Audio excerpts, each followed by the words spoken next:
Like Geoffrey always says, if you're waking up with the alarm, you're probably not getting enough sleep anyways.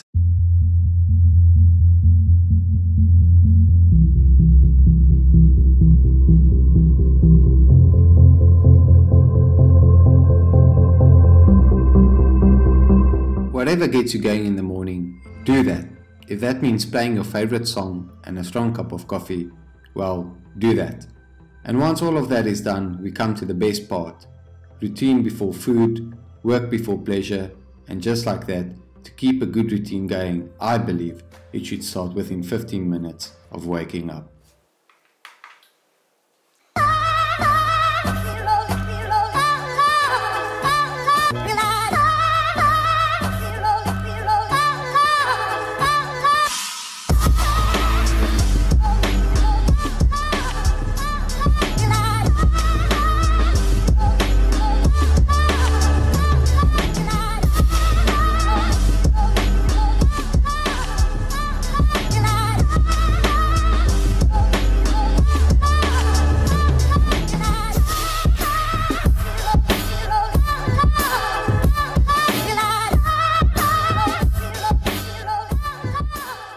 Hey, what's up everybody? So today I've got my wife here, Mandy. She's a physiotherapist. She's been working in the hospitals for around about 5 years right now. And today we're gonna go through my morning routine with you as a professional cyclist. So you're probably wondering what we will be talking about today. And today we're gonna show you a few exercises which Mandy is gonna help us with today.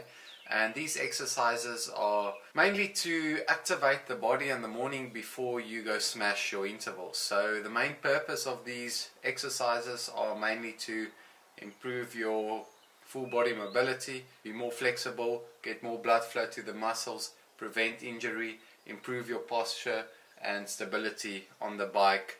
And it's not just for cyclists, it's for runners, moms, children, housewives, everyone out there. I think what Willie's trying to say is that it's a pre-ride activation for anyone to use. So first of all, if you have time, we would recommend that you get on your bike or treadmill and warm up how long? 10 minutes. 10 minutes. And this will just get the blood flowing and obviously prevent any injuries, because sometimes some of us are really stiff, and when we just move in the morning, do a stretch, it's really easy to tear a ligament or a muscle. So we would really recommend that you warm up for at least 10 minutes on a treadmill or on your home bike, which you set up inside or outside. Then to start off with, I'm just going to show you guys a few exercises I like to do in the morning, simply only using a stretching band, which will activate my glutes, my abductors and my hip flexors, and basically my whole body. And then Mandy will show us how to do the stretches, because I'm not nearly as flexible as she is, and she does it way better anyway.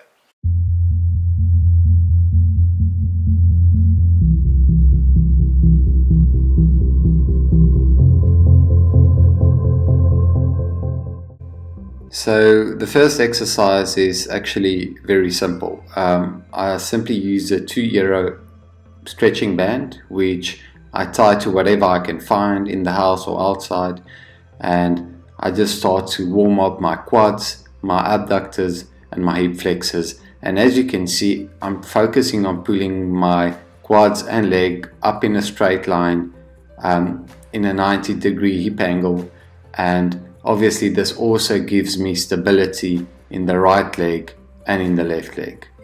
Here I'm just focusing on my abductors, getting movements in all directions. I'm simply focusing on my hamstring and activating my glutes, and as you can also see that I'm finding stability within the right leg, which is also working hard. Now we're targeting that outside glute, but at the same time the right leg, keeping us stable. This is quite important, and focus on your posture here. So once we've got all the activation exercises kind of out of the way, Mandy's quickly going to show us a few stretches which we can open our hip flexors with, twist the spine a little bit and get those calves and hamstrings activated. So first of all, We're going to stretch out that back. Then straight from that position we want to move into back extensions. So basically this will loosen up our front, hip flexors and your spine at the back as well. You can do this as many times as you like or feel comfortable, and obviously the better you get with it, the more you'll do.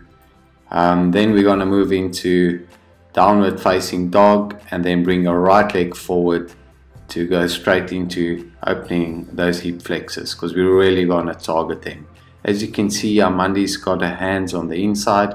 You can bring your knee and your leg on the inside of your arms as well, however you like it, but like she said, she feels she gets that hip flexor much more open if she puts it on the outside of her arms.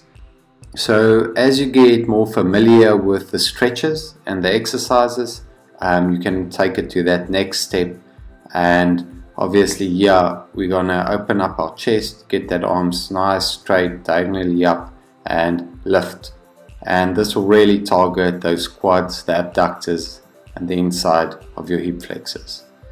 Now she's just gonna slide a little bit back and it's gonna give us that extra stretch in that hamstring, and obviously depending on how experienced you are, you really gonna feel that.